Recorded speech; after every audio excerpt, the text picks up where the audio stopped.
All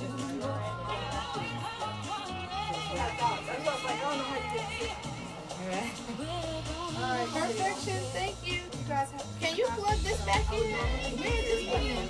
All right. Lori. And I even. That's Lori. Nice to meet you. You all have met before, by the way. You met Jose. Oh yeah, hey, nice to see you again. How are you? Where'd you plug this in? Where'd you take that out of? It was just fun. I was like, Yeah, I bought his book. We even took a picture together. That's right, that's right. exactly. So we got his book here, and what happened to the book? I got two books. Got my book, thank you. And I got my thing. Did you take the card out? No. Oh, then that's is that? Is this your book? Wait a minute. I have to, yeah, that's, well, I've got my card in here somewhere too. Well, maybe I took it out. Or is this yours? Oh, yeah, that's that one.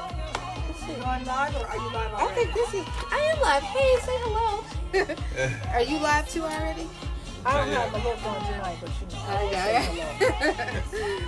What's up, everybody? We got DJ What's Lori going on, Breckenridge, old we got school? Jose What's going Gringo on? and- North Side, Humboldt Park, Logan Square. What's going on? What's up? We What's gonna going talk on? about it today. DJs, old school, dancers, I'm party representing people. Northside tonight. What's going on? Am I the only one representing the South Side today? What is up? That's Hit the it. button again, It's please. just you. What's up? We are live. We've got some really fantastic guests on in the studio and on the online as well. We've got. I'm wondering if Lugo, can you hear me? Testing. Yeah, I can hear you. I can hear you. What's up? We got you live on What's the going air on? as well, Lugo. Lugo So- Rosado. Rosario. Hey, I'm here. He's I'm here. he's in. Oh, he's in the air. He's in, thank Hey. God. Right, thanks to Lori Branch hooking us up. We appreciate that. See you guys next week. Bye. So you are listening to 89.3 FM. This is the Street Beat Show, Vintage House. You have Lauren Lowry as the host today. It doesn't happen all the time. I'm the archivist of and co-founder of the Modern Dance Music Research and Archiving Foundation. Our goal is to celebrate and preserve the history of house music, and this show specifically is really here really to highlight the lives and careers of house music pioneers. We have a phenomenal dance pioneer and now a record producer, an artist, an author, and a playwright. I mean, this is just going to be a phenomenal show. He has done so many things. I am so excited to introduce to you Jose Eachevarria. You're going to give me the right pronunciation of that, right? Hey, that's close. That's That's good. close. What are you doing? You No, split this wait, back way? it kind of. Why'd you take it from right I've been there? messing around with that. Hello, everybody. This is Gringo, Gringo. or Jose Eachevarria for you guys that don't know me as Gringo, and I am the author of the Real Dance Fever books, and also a producer and songwriter for a couple of soulful house songs. For those of you on Facebook Live, we're at Vintage House at Facebook Live. We're also on Jose Gringo's site. Jose, spell your last name for us all. Echevarria. You can jump on Jose's. I just don't want to mess up the last name, which I feel terrible about. But you can jump. You can see him online. You can see some of the things that he has already done. He is an author of this phenomenal book. If you can see that, then he also, let me see the card that was in the thing. There was also a phenomenal play that's called Back in the Day that was produced using his book as inspiration, and just fantastic. Lulo, did you see the play? Yeah, it was phenomenal. I actually seen the there was I think the pre there was two plays they did, right? They did the pre which was on Division Street at the Chopin Theater on Division and Ashland, and then they had another location which was held at the Urban Theater. The Urban Theater, which was on Division Street in Humboldt Park.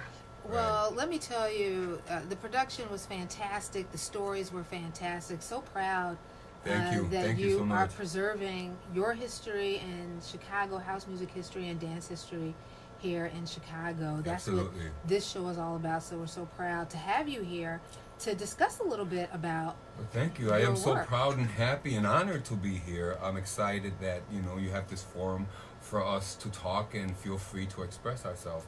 So first of all, thank you for having me. And Lugo, DJ Lugo Rosado is here too. Lugo, what's up? Hey, Lugo's not here. if you guys don't mind, I'm looking at like the table. So if you could shoot the video towards you guys, I can see it. And Well, no, you. Oh, yeah. I hear what you're saying. Yeah, let me see. yeah, what I'm looking at the. Could you grab that phone and maybe you can hold it up for Lugo so he can see us? Yeah, or place it somewhere I can. There you go. Yeah, there you go. Oh, you can see us a beautiful. little bit. Nice. There you go. I'm turned here.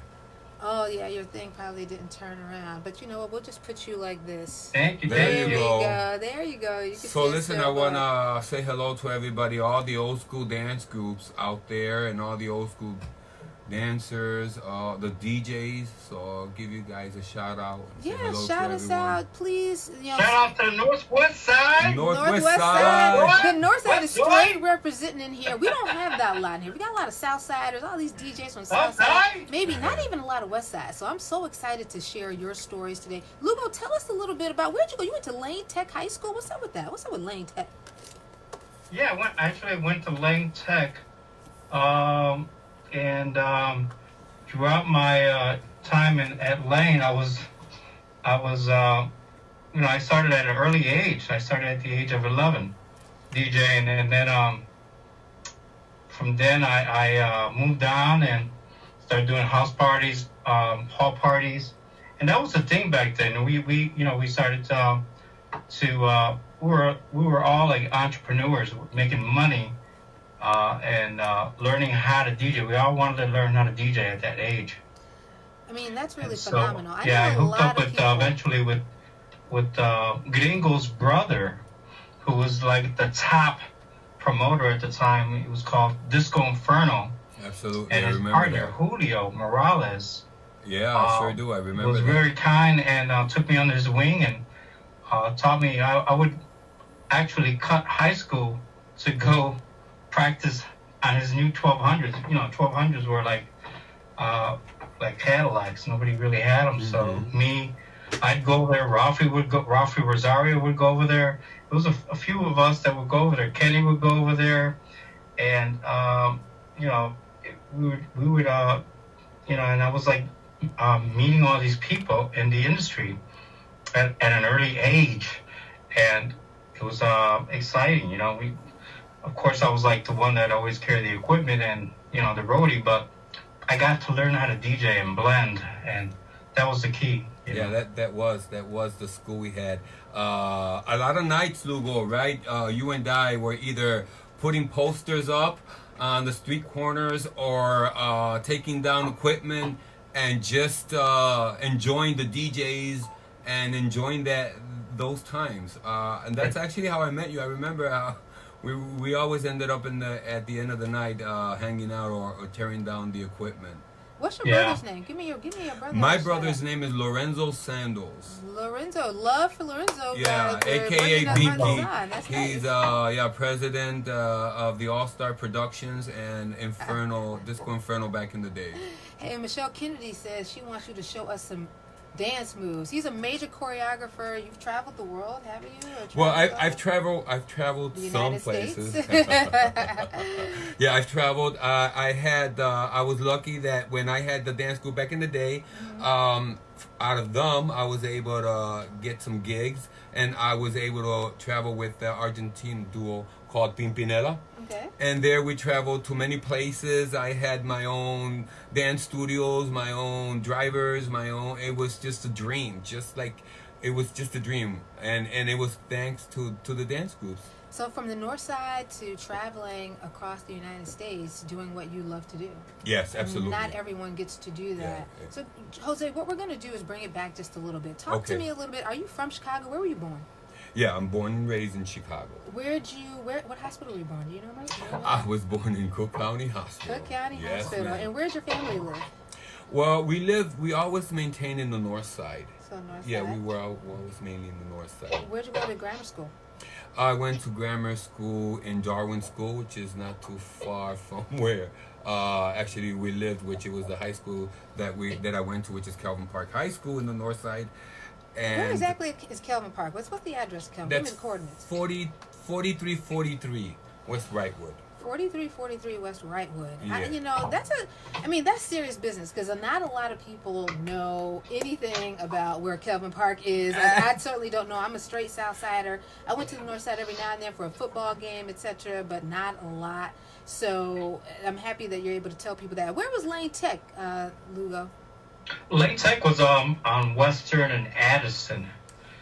I think a lot of smart people went to Lane Tech. Were you all like sort of the nerd smart people, or what was up with that? Yeah. Go ahead, Lugo.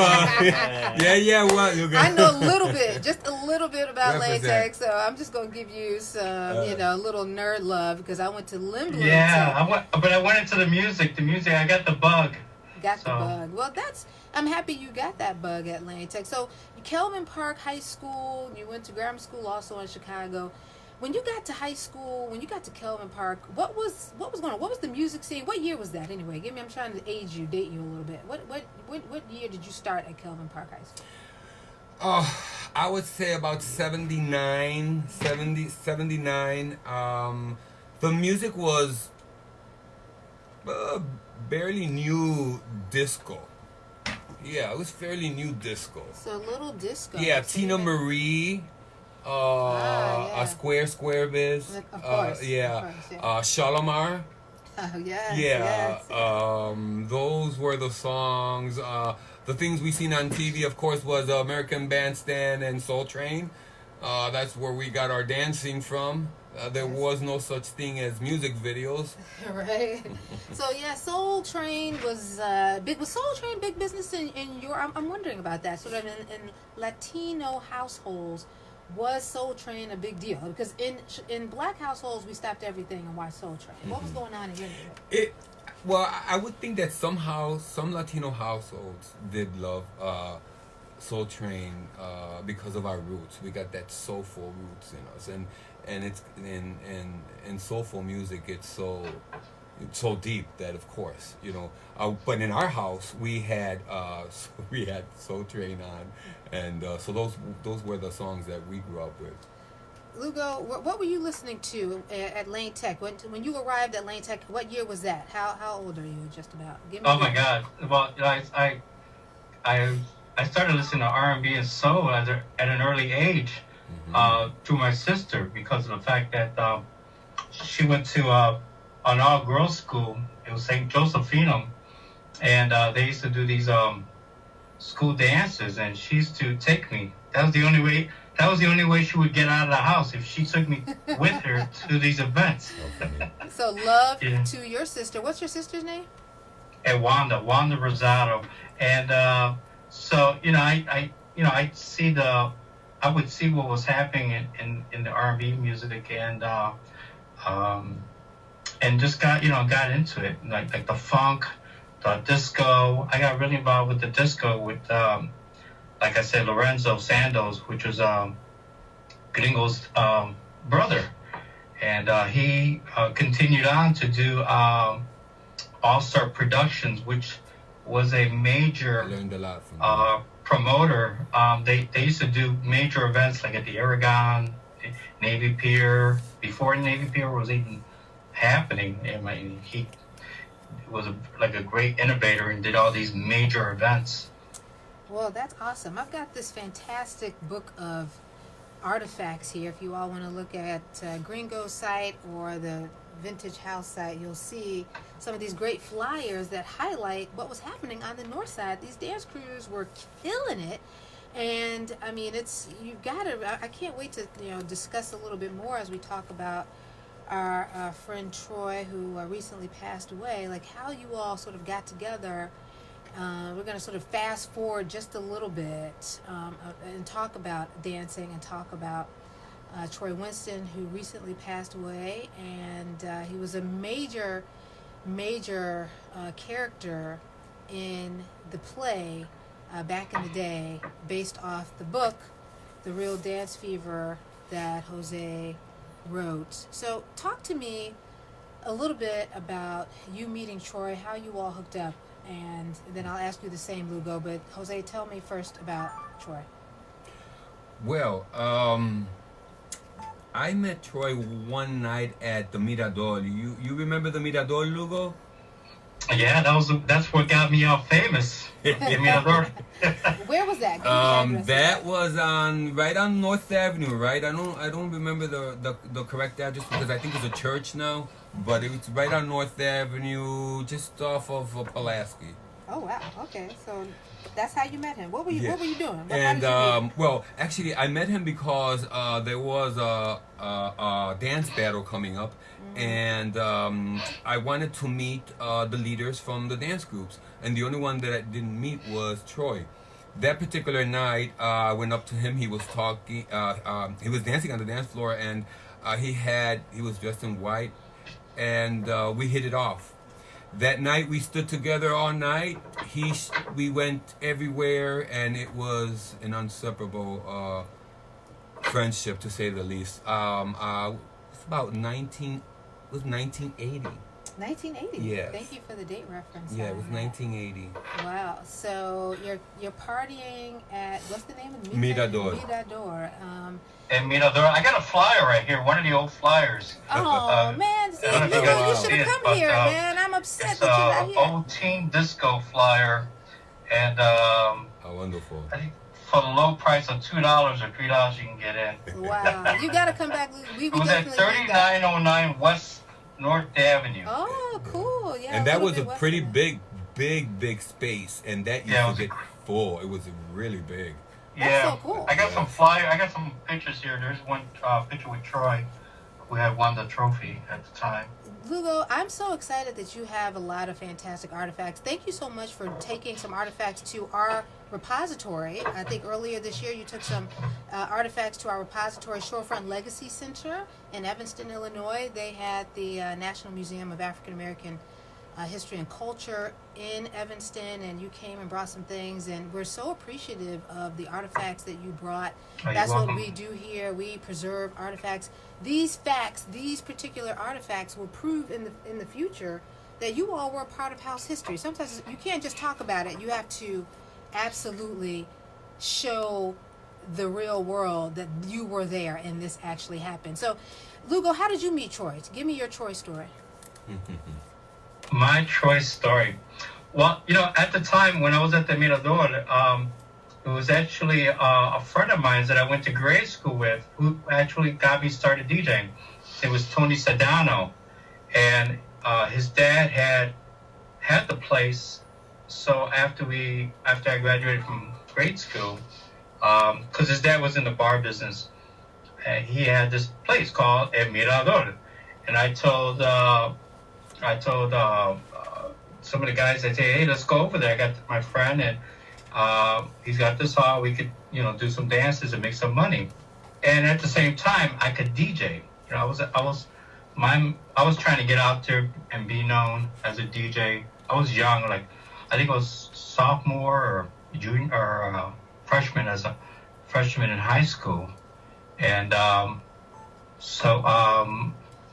what was I met Troy because we started to do the battle of the dancers, and it was a big thing because all these kids were showcasing their talent, on their outfits and how they danced, and it was great. It was a revolution of music and everything, and fashion that just happened during the 80s at that time. So, were you dancing, Lugo? Who, me? Yeah. I could dance, but I don't want to take the starlight away from them.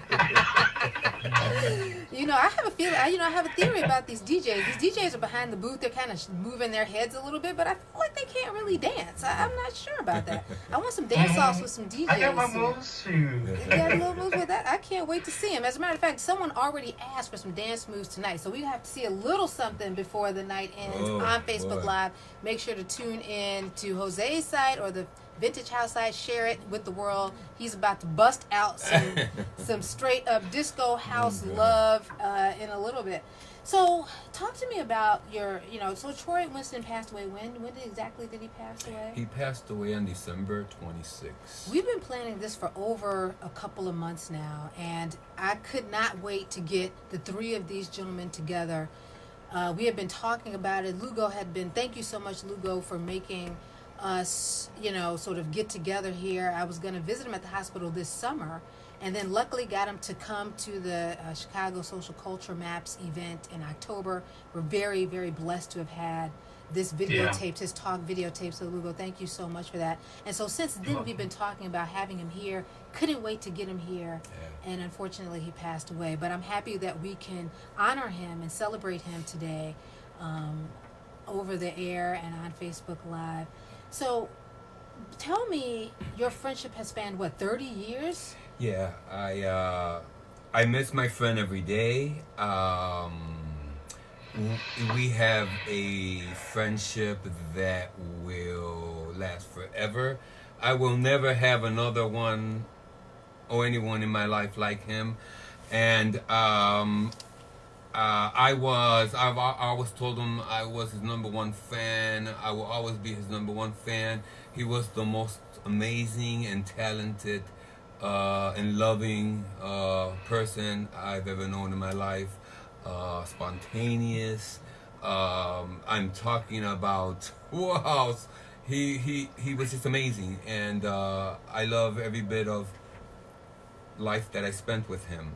Yes, we did a lot of goofball things because when we were growing up, that's what young people do. And then yes, we argued like friends do, but when times got bad and sad, we leaned on each other. And I miss him every day. So talk to me. So what was the name of his dance group? His dance group is called The Imported Taste. Imported Taste. I've seen, I think Lugo sent a few pictures over with him, with trophies, with him winning a lot. Were you in the same dance crew? No, Troy was in the Imported Taste, and I was in the All-Star Dancers. So you were in the All-Star Dancers. So did you all have a rivalry? Oh, yes. We were each other's rival. We were each other's, we battled and we rivaled and we burned each other, and then we partied together, and then we hung around, and then we battled, and we, all that good stuff. I love the dance crew flow. I mean, when I was a Mendel head back in the day. That's the only thing my parents would let me go to. And so the dance crews were serious business. They got the party started. We watched them. Everyone sort of rolled around and watched them do their thing. And we were trying to take some little moves from people. How many people were coming to see you? Were you all superstars? Because we loved these guys. We thought they were like the hype. So were you all super popular and all that? There was a time it felt like that. And Lugo can talk about that too. I think that the DJs were a big part of it, because the DJs were part of us being the superstars, because once those DJs seen that we came in with our crew and they seen that the dance crews were there, they knew automatically, right, Lugo, what songs to throw, how to get the crowd going, and they knew this and that group was out there, let me throw these songs out there. So we kind of fed off each other. Gotcha. Lugo, your thoughts on that? Your thoughts. So the DJs were the hype as well. You all sort of worked together in making sure that the party was hype, correct? Yes, that's right. And sometimes they would tell us what was hot in the 21 and over clubs. Because I wasn't 21, but some of these guys were sneaking to what was it, bistros over there? Oh my God, yeah. We would kind of stamp each other's arm and kind of get in there and listen to grown-up people, as they say. And then we would come back to Janelle's and the other bars, and we would be dancing a new style. And they were like, wait a minute, that's not a style that everyone's usually seeing. We're like, yeah, we would get this from this place and that. And we would kind of put all those styles together. Talk to me about the different places you were going. What was happening on the north side? Give me all the clubs that you all went to. Janelle's, I hear, was serious business there. A lot of flow at Janelle's. What were the other places you all went to party? What places did you go to, Lugo? Rainbow? Did y'all do? Rainbow. But I like I said, I used to sneak out with my older sister, she used to sneak me into coconuts. I was like about 15, Yes, 15 and 16. I was like, what? How coconuts, yes. how the hell can My she sister get me did into too. coconuts? She, back then it was like, somebody The in my bearded door, lady. but the one What I are the other shared places? it, I see this Yeah. place here. What is this? Master Mixing. So we've got the Colitos. The Colitos, was that also a dance group Yeah, that you all there were battled with? also a rival dance group. A rival dance group. They had Hey, my there were many goodness. dance groups. There was the Colitos, there was the AKAs, there was Infernal Dancers, Genesis. Oh, wow. Yeah, there was Baja Panties. That's a lot. Yes. Do you still keep in touch with your whole crew? I keep in touch with some of them throughout the years. And that was by coincidence because I didn't think that really made any kind of difference. So I would bump into some of them throughout the years. And when they would bring out the stories, actually that's what inspired me to do the book, because they would bring out the stories, and these are grandparents now and, Right. and parents, and then they would tell their kids what we used to do. And I found it kind of funny and how their stories lingered on. And so that inspired me. But yeah, I see, and I still stay in touch with a lot of the other dancers from the other groups. So it's really nice to kind of get together. Lugo, do you keep in touch with the folks that you hung out with when you were sort of hanging out with the dance crews? Yeah, after all these years, I tend to be I ended up being friends with them, and it's just like that. We built a relationship with one another, dancers and DJs, and it was, just like on the South Side, because when I used to spend on the South Side at the playground, and you guys had dance groups also. I was like, I couldn't believe it. I was like, North Side, South Side, you all had, we all had the same thing going on, See, that's really interesting. And again, that's why I'm so happy to have the both of you here, because, we talk a lot about the South Side. We've exhausted the South Side.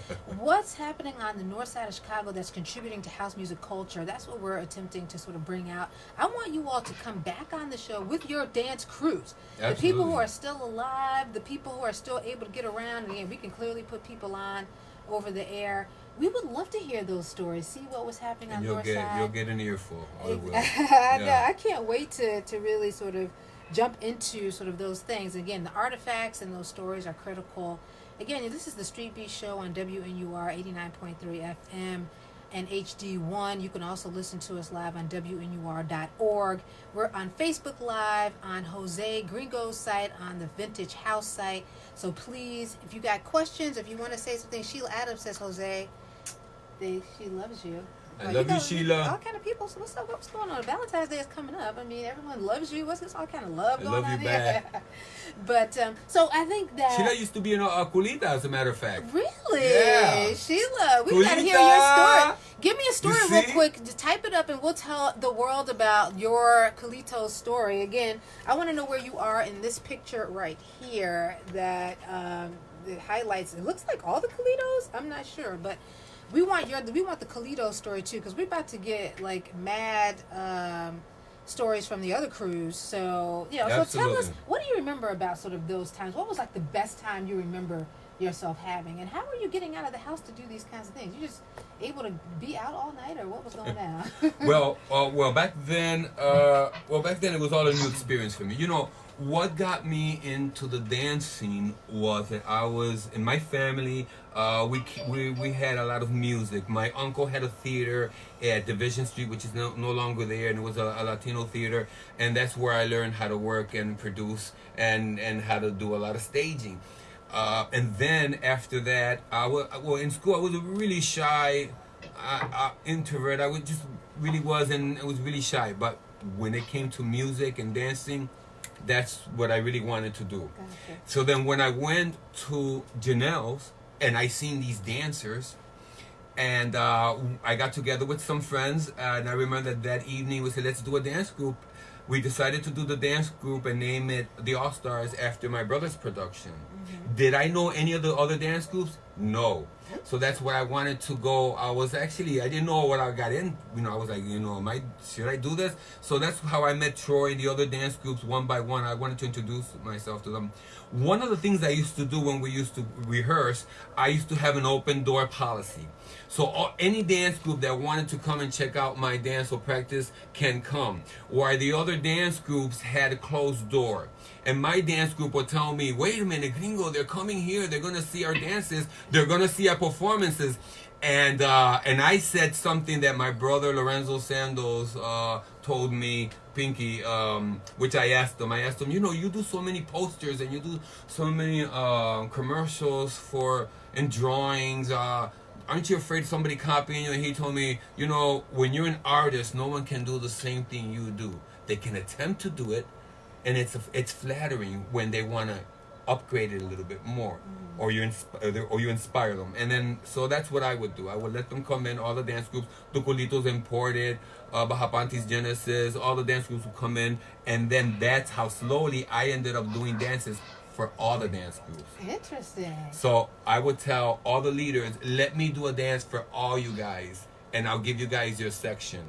And that's what I would do. I was the only choreographer that did a dance for the Culitos, Imported, for the AKAs. I did them. I put them all together when we would do performances. Wow. And I really enjoyed that because I got to see a lot of different kids with different talents that weren't from my group. Wow. So that, sort of sharing that way, then sort of escalated your career because people knew that you had the sweetest moves because you were doing moves for everybody else. I mean, that's how you become, that's a lesson in sharing and learning from others and not being selfish, as I see it, because some people are so closed off with their art and you're an artist.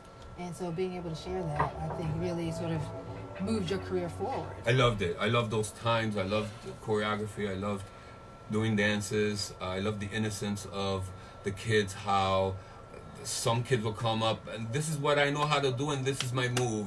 And some of them came in, I'm a little shy, and those were the ones that really exploded with talent. So, I have no idea what that is. Is that you? No, that's coming from now. Oh, okay. I was like, what is that? So, guys, we're hearing some background spooky noises. Started making me nervous inside of the studio. So, talk to me a little bit about sort of the culture back then. So, when we talk about sometimes the South Side, Lori Branch makes me very keen on what was going on in the LGBTQ communities, the drug communities, what was going on health-wise in people's worlds. I'm looking at a flyer here that talks about a gentleman, as a tribute to a gentleman named Jose Velez. And in your play... Jesse Velez, I'm sorry. Jesse Velez, yeah. Yeah. And in your play, you talk about someone who passed away. And,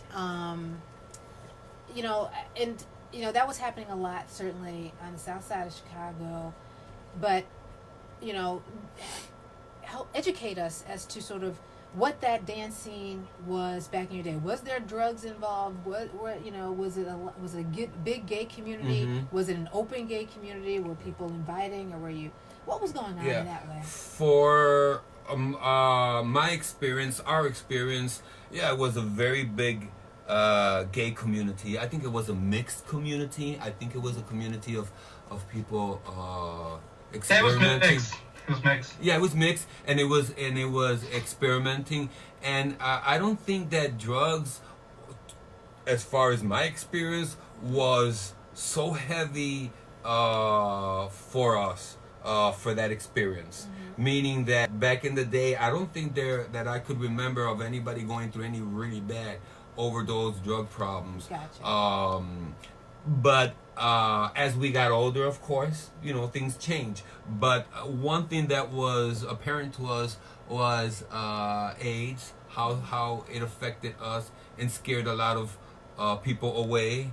There was some obviously gang violence that did happen. We went through that because that's part of our everyday in our city and that we go through sometimes, that we have to go through. But there was experimenting with a little bit of everything. And I think that also being in the groups that we were helped us. Because a lot of these kids that were on the streets If they were with us, that means that they weren't at home with their parents. And if they weren't with their parents, and if their parents didn't know where they were, at least they were with a group that said, that looked out for them. A lot of them, would look out for them, didn't want them to get into heavier. Well, in my group, you couldn't do that. Because with my group, I would tell them, if you're not going to go to school, you come to my house first. And you let me know. Because if your parents come to my house to look for you and you don't tell me, you're out of the group. Right. Wow. Right. That's right. We all looked out for each other. Yeah, I would say, no, you come to my house first. Gotcha. And it's because I would get so scared if something would happen to. Sometimes we would get gigs. I didn't know about contracts or about gigs. Sometimes I would get a gig and I was so excited that we got a gig and they came in a van to pick us up and they took us to I don't know where. And then when we ended up there I ended up there with my group, some of them didn't want to dance, some of them were scared. We were like, what an experience to go through.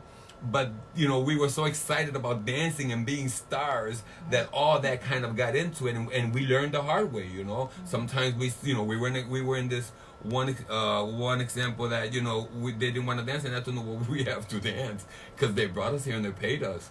But I looked out for them, and that's that moment I said to myself, I gotta make sure that whenever any of these kids are with me, that they go home safely. Gotcha. So you're in high school, you're getting gigs. Talk to me about a gig. I don't understand gig. Who was paying you to do what? The DJs. The Ah. DJs themselves will make their own gigs, they will rent the hall out, Right. like Mirador. My first gig was actually from a DJ called Pablo Panca Gonzalez, and he hired Pablo us. Gonzalez. Where is he at now? Where's Pablo? He's around too, and he's actually I also see talk some about of it in the book. Yeah. Yes, I see him in here, and too. he back in the, he was a young guy and he was doing gigs, and he got into and he's a DJ. So I remember he hired us, and it was at Nerfer Hall, I think it was. And that's also at North Avenue near Pulaski. And then they would do gigs, and we would kind of feed off each other like that. Nice. So how much was he paying you guys? Oh my God, I went there about $100, $90. Wow, which means he And had to for be us- making a few more dollars. Oh than that, yeah, so- because back then, yeah. And for us, yeah, That's fantastic. yes. So someone was picking you up, taking you to these gigs. Mhm. How many people were in the All Stars? Okay, it varied.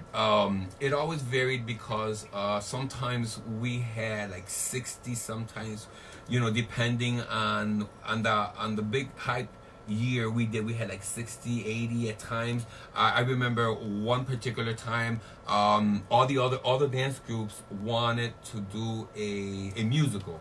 So the Imported picked West Side Story.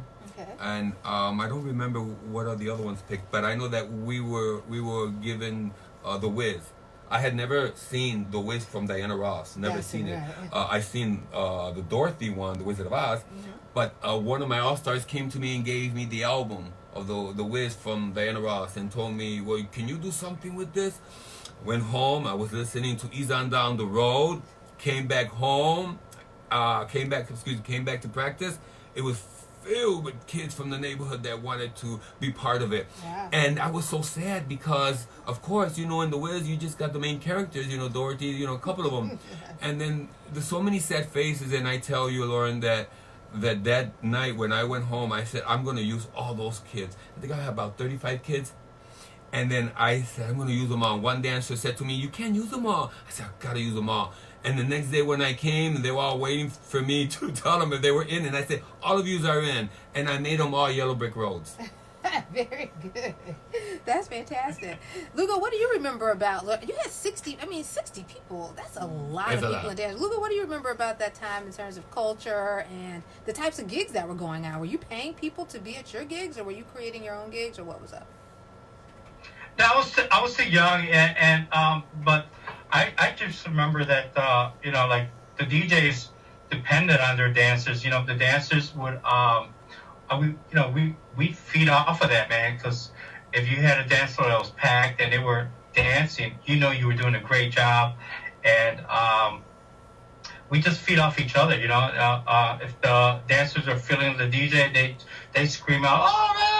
They scream out your name, or you would feel it on the dance floor. It would go both ways, and it was a great feeling. The energy was there, and I guess we were just having a great time at the same time. I'm looking at a flyer right now that was 1985, the American Legion, 4416 Southwestern. Kenny Jam and Jason, Felix Carranza, Luis Valencia, Hector freaking Frias, Fernando Viramontes, and Victor Trevino. And they say there's a special performance by Imported Taste, the second place winners of the biggest dance contest ever. Who was the first place? Do you know who the first place was? I don't. This is amazing. This is amazing. There was a lot of, there was so many battles that there were so many battles. It was amazing. Yeah. There were so many flyers also, that's why this is so cool. It's so cool. Every week there was a battle of the dancers, battle of the leader of the girls, battle of the leader of the guys. It's really funny. Kevin McFall, my co-host here, who's also ill today with you, Lugo. He asked the question, who has the videos of these dance battles? Where is the video? I have some original videos. As a matter of fact, I am working on a docu-series that I am in the middle of editing.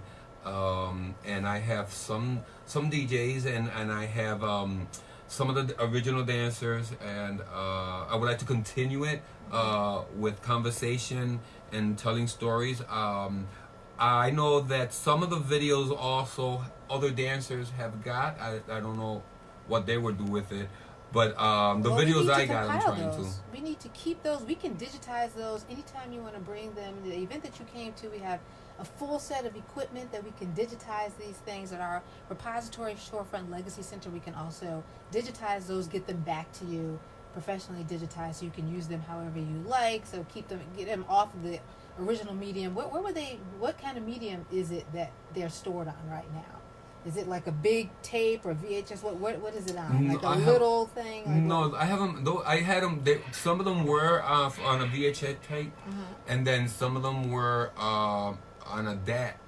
But then I had them transferred into a DVD. Gotcha. So someone, Orlando Rivera says, the West Side Rockers? Who are the West Side Rockers? And the West Side We're Rockers. so blind, we can't see a thing without these things. So the West Side Rockers, you got to get some North Side History, Logan Square. And we also had the break dancers at the time too. Break dancers would be out there with the regular dance groups, right? Hey, Lugo, we can see you now. I wish we had a long enough cord. I kept giving you my back, bro. Right? And then I seen you up there. We're just having a good time here, guys, today. Wish you all could see Lugo. Hey, what's up? We're all night catching the flu, right? Yeah, we got the break dancers were doing some stuff too, man. So that was a time, wasn't it? The dancing was serious business. Yeah. Dancing was very serious business. So I'm kind of want to go back to culture a little bit. Lugo, I don't know if I really allowed you to say a little bit about the culture that you remember. I think, again, I always like to just point out the gay community. As someone, my story is, as I'll say very quickly, I didn't realize that people were gay. I mean, it didn't dawn on me. We were just partying with everyone. And I think sort of the gay community was very aware that they might have felt discriminated against one way or the other. And I didn't recognize that. So, did you recognize there was a gay community, or people would do? If people were doing drugs or drinking, I missed it. I didn't know what was happening. I was just dancing. I was just having a good time, partying, in love with the dancers, in love with the DJs, as I continue to be. Lugo, in your world, were you keenly aware of sort of other cult things that were going on, AIDS happening? I missed all of that too. I didn't know people were sick. Yeah,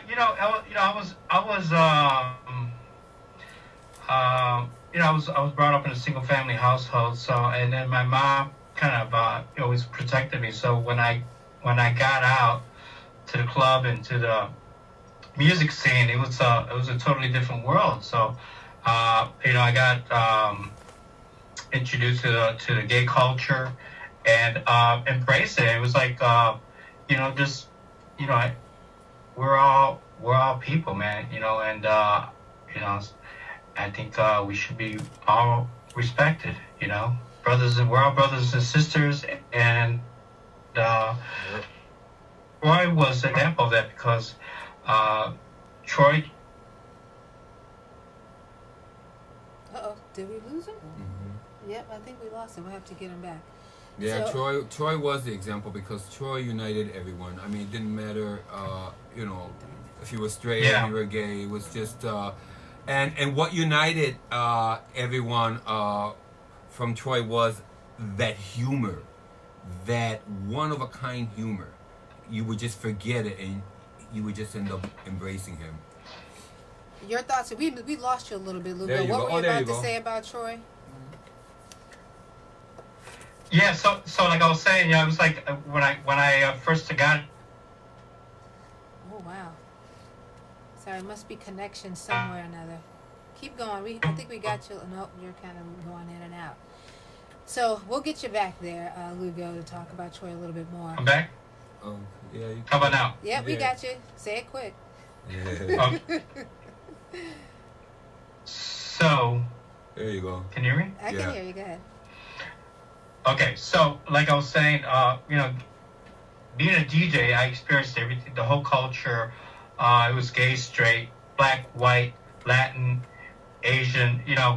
I got to see it all, and we all partied together. So when you're in the club, it was like a way to escape, your problems and your reality in general. And then I think at that time, we all wanted to escape our problems, problems at home. We all had problems at home, dealing with, many issues. But when we hit the club, we forgot about our problems. And that was the cool thing about the party scene. I mean, kids are sneaking out of the house trying to get to the Yeah. loft and the playground, and clearly all the places on the north side. Really, less about getting yourself into something crazy, but getting yourself into something that was relaxed, something where you could be yourself, someplace where you could escape issues. And, I think that's a really fantastic thing about house music. Again, house music did not make me concerned at all about people's lifestyles. I did not judge anybody. It was just a Right. normal part of our existence, or certainly my existence from 85 to 89 at Lindblom Technical High School. There was no issues at all with people being gay or straight, or we just didn't have a lot of issues with that. But I hear, sort of earlier on, people were made uncomfortable, and I feel terrible about that. If I didn't try to do something about it personally, I just didn't realize it. So I'd like to give sort of thought to that if I can. So I'm going to sort of transition into Jose's ability to create this narrative about this time in history and your life in history, and you sort of creating a phenomenal world for the people around you in dance, and making sure that you share their stories. This book right here shares the story of what was happening on the north side in your life and in the lives of your colleagues and friends. I'm going to say this is an extremely powerful book. If you have not gotten it, you can jump on Amazon and grab it. It is one of those stories that you will see your own story, your own house music story within this story, but it's straight north side. And Yes. it's straight north side, and I think it's something to be, you have to read this, and then we'll go into how this became a play, which was also riveting and fantastic. Why did you decide to write this book? You mentioned a little bit about just once you talk to your colleagues and your friends, but still, you don't know, not everyone sits down and writes a book. Right. Well, one of the things also that inspired me is what you were saying earlier to Lugo. You were telling Lugo how we have to have our stuff recorded to show that we were here. So that also was in my mind. And also I was inspired by a lot of the friends and the colleagues that I ran into, like Lugo and DJs and people that wanted to know about the north side, and whoever we would meet, that we would get together over a drink or over a song. Hey, you know that song? Remember that song? And every time I would talk with someone, the stories kind of changed a little more, or they added a little more. Yeah. And it kind of tickled me, because I was like, wait a minute, one day I won't even recognize the story, and I'm in the story. Exactly. Everyone has their own memory. Right. That is so critical But to it was record not. them. You're right. Eventually, the truth is in all of that. You know, we see that a lot here, where we don't know if the story is right or wrong, but we're going to record it and put together our own timeline at some point in the future and Correct. see if what was correct. Yeah, so many stories that we all had, and if we have a moment, I'd like to share one of my stories Sure, about Troy. please. Well, there was I was telling Gringo that there was one time they had a tribute, and it was for Don Cornelius. He had recently passed away, and they were doing it at the Museum of Broadcast Communications in by Marina Tower. Yep. I said, "Oh, let me go over there," because they were going to have some celebrities there, like Herb Kent and many others. And so I went over there, and as I walk in the entrance. So then this guy comes up to me. He's dressed up in stacks like that they wore in the 70s. Yes. Love it. Outfit. And it was Troy. Oh, Troy came in there And he ready. Troy goes, "Hey, logo." I said, "Troy, what?" That is hilarious. It's a funniest thing about the whole incident was I went to go see these celebrities, Right. and Troy's Of course. private parties, and I'm like, oh my gosh, Troy. I'm Troy telling was you. a character. So and that's I got to know Yeah. Troy from your play, which we're also Oh, going to wow. transfer into. So Okay. seeing your play Oh, how brought nice. Troy to life for me. Because I think a lot of us know people like Troy who were super talented, and from what I saw from your story, not always able to realize their full potential sort of on a larger scale. But you know what a genuine person he was, what a flamboyant and sharp and smart person he was. Absolutely. And you just shared his story so brilliantly. Going back to, thank you for the story, Lugo. Going back to sort of writing this book, the revelations and the things that you share with people. How were your friends receiving the book when you put it out? I got a lot of friends that tell me it's a love story between you guys. Yes. Because when I started writing the story, I was thinking that it wasn't so much about me being the main character, because I wanted to write about Troy and I, but it's a love story, because it's all about all the adventures that he put me through, and oh my God, Lugo, it's so funny that you said that story, because all these adventures that he put me through, but through everything is that innocence in Troy, Yeah. and that comedic moment is there at a drop of a dime. Yeah. Do you know? I mean, you've met him, and that's the way he was from when I first met him till the end. He was always funny, always funny. He had for now. I hope we are able to say a little bit about the October event where he was able to talk a little bit about house music and dance. Yeah, And Troy told me. Sorry to interrupt you, but No. Troy told me on the opening of the play, when we were going back home, everything was quiet in the car. He told me, "You know what? I was just thinking about this. When I was a little girl, I always wanted my life on stage." And he said, "And you know what, babe? You did that for me." Exactly. Remember? He said you did that for me. And I love, and I remember that in the way he was so proud. And he says, "Wow, they know of me, Gringo. They know of me." And I go, "Of course." And they're always going to remember you. So to me, it was the biggest gift in this universe that he was able to love the book. And he would even sign his own autographs with the books. amazing, and see the play. So I got to finish the project, and I thank the powers of because I got to finish the project, the book, and the play. So that's amazing.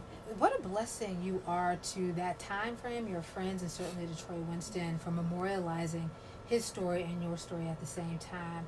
I just really thought you did a phenomenal service to us by bringing his story to life, and then to him, certainly now, as he is looking down on all of us. And I mean, it's just a blessing that you were able to do that. Give me this card again. How did this then become this phenomenal stage play that I'm so sorry if you all weren't able to see this. I hope you're able to see it soon. That's the flyer from back in the day. Yes. Actually, that flyer is from the workshop. Like Lugo was saying, that one was at the Chopin Theater. Yeah, that was the workshop. And it was a phenomenal experience. Sometimes you think you dream and you think you have big dreams, but one day you wake up and you're like, wait a minute, what? There's bigger plans for you. That's true. And this came about. Urban Theater Company of Chicago, right on Division, got involved with this. Miranda Gonzalez is the playwright. She's an amazing, talented playwright. She's done a lot of plays. And I met with her, had many hours, and we talked. And the director is Raquel Torres Gonzalez. Mm-hmm. And we met, and it was a project that was emotional. And they loved the fact of the stories from back in the days. Gotcha. Yeah. Well, I just, again, not everyone writes their own memoir in a spectacular way, and then someone else sees it, grabs it, and says, this should be put to the stage. So, fantastic. She did an amazing, work. Miss Miranda. It was extremely well done. And now you've got, so clearly you're like a super talent. So then, all of a sudden, I'm just asking Lugo and Jose to tell me if they got some new projects going on, what else is going on, what's the future for the both of you. And then all of a sudden, you're like, well, here's my new music, okay? Press that button and let's hear a little bit of some of that music real quick. There you go.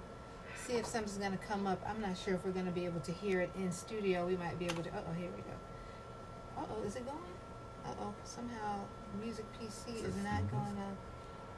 Yeah, it's going. For some reason, I can't get it on here. Oh, sorry. CD2. Here we go. I'm going to bring it down just a little bit. Here we go. We may not be able to hear it in studio, but they should be able to hear it over the air. You've got some new music, which I think is fantastic. What made you decide to create music? So again, so you're writing, you're a player, you're a dancer, and now you got some new music. What's up, Jose? What can't you do? I love art. I love music. It's an escape and it's my refuge. And the book inspired me to continue to write lyrics and write music. I actually wanted to do a musical play. So, and instead of doing that, I ended up doing some soulful house music. Well, I think it's fantastic. Thank you. Let me just see. I'm putting this down. I think it's great. And hopefully people can hear more. Where can they hear all of your music? I got my music on iTunes, on Spotify, and it's the featured artist is Ariel Reynolds. She's got a dynamite powerhouse voice. We got 17 songs in total that I wrote and produced, and soulful house, all different kinds of styles. That's fantastic. So, Lugo, what's new? What's going on with you in your world in terms of your music life? Well, I started a long time ago with this DJ with Little Jesse Velez, and at the time, he sort of like reminded me of me when I was younger, and that was the time when the drum machines came out and everyone was making music, and so he, being a Latino, I hung around with him, and he said, "Hey, Lugo, why don't you help me make this track?" So he came out with a track called "Girls Out on the Floor," and it came out to be a very popular song back in '85. It was on Track Records. But after that, I continued to DJ, and friend of mine's, Jesse Jones, who worked at Loop Records. He was like the 12-inch buyer, and there was two record stores, Imports and Rose Records, and actually three: Rose Records, Imports, and Loop Records. And Jesse Jones, who was a boyfriend to this girl named Liz Torres, they had hooked up and started making music, and I had started working with them and became part of the band. It was called Master C and J, and it was like three other DJs that ended up being part of that group. There was Edward Crosby, Carl Bias, and me, and we toured, and I ended up producing with them. So 30 years later, I talked to Jesse, and at the time he was going through a kidney transplant, and I told him, dude, we got to come back together because it's coming full circle. Everyone's making money, and so we united and we started making some new music. So the record label I have is under 51st Street Music, Chicago, and it's under Master C and J, and we have a new vocalist named Reginald Hughes, who's singing. He's our featured vocalist right now. Thank you for the shout outs for Nice. the back in the day people and All the people right. today and your vocalist. How did you hook up with your vocalist? What's her name again? Her name is Ariel Reynolds. Right here. There she goes. Ariel Reynolds. Check it out.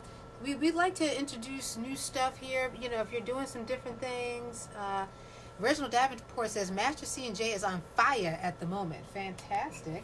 And I gotta point out one other thing. We've got like 2 more seconds, by the way, of this show, which of course I hate that it has to end. We have to come back together with your whole team, wow, this with your has been teams. fun. But your boy John Pizzana said yeah. that Troy wore us out with his drag shows At Janelle. at Janelle's. I'm like, Yeah. whoa. Yeah, Troy he did drag shows, but he did all kinds of comedic shows. But drag shows, he would do Donna Summer, he would do Diana Ross, Oh. he would imitate Patti LaBelle, and he was just phenomenal. And he would go all out. And you're talking about Patti LaBelle when you kick out your shoes and you feel the spirit. He would have been on RuPaul's show today, huh? Yeah, he he should would have been doing have. it. He should have Absolutely. been there. That's right, John. That's right. So we've got The Real Dance Fever Book 2. So clearly we haven't stopped with Book 1. We've got Book 2. Who is this? Look at this, man. He is so super hot that I don't know what to do here, actually. So you got to check out all these books by Jose. Say your last name again. Jose Echevarria. Eachevarria. Okay, so please get the book. Lugo, are you spinning somewhere? We need to come and see you soon, or what's going on?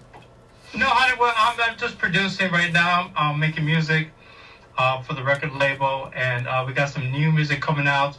Hopefully by March or April. We got a new song called Party, which you should look out for, and I'll be sure to send you a promo. Please do that. Thank you all so much. I'm going to just thank you all for being on the show. Lugo, thank you. I thank hope you. you Hey, feel thank you very better. much. so much, Lugo. Thank you for Thank everything. you. I hope you feel better. Yes. And Kevin McFall, who's my co-host, hope he Hope feels you better feel as better, well. Yeah, sorry I missed But you. we definitely have to have the whole team back here in the studio.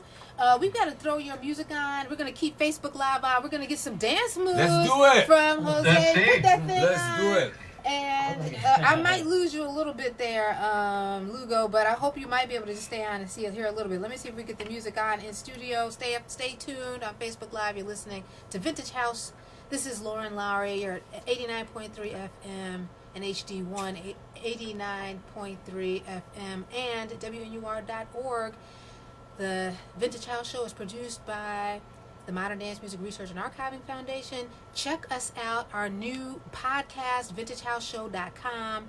Executive Suite is featured this week, and then Next week, we've got a Valentine's Day show. DJ Lori Branch is going to bring out the lovebirds of house music. Stay tuned. Keep looking on Facebook Live for this dance flow we about to have going on here. The party does not stop at the Vintage House Show. Check it out. Good night. Oh, check it out. Woo!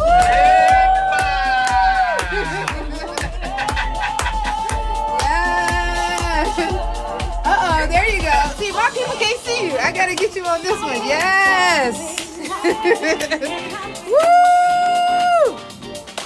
No, you gotta break it down. I need to break down, Jose. What are you, about 25 years old? The way you look. All right, y'all. Thanks for tuning in to the Vintage House Show. VintageHouseShow.com. Please check it out on Apple, Google. Keep listening, keep looking. We've got more fantastic things happening in 2020. Happy Black History Month. We're celebrating it with Latina culture in the city of Chicago. Check it out. Peace, love, y'all.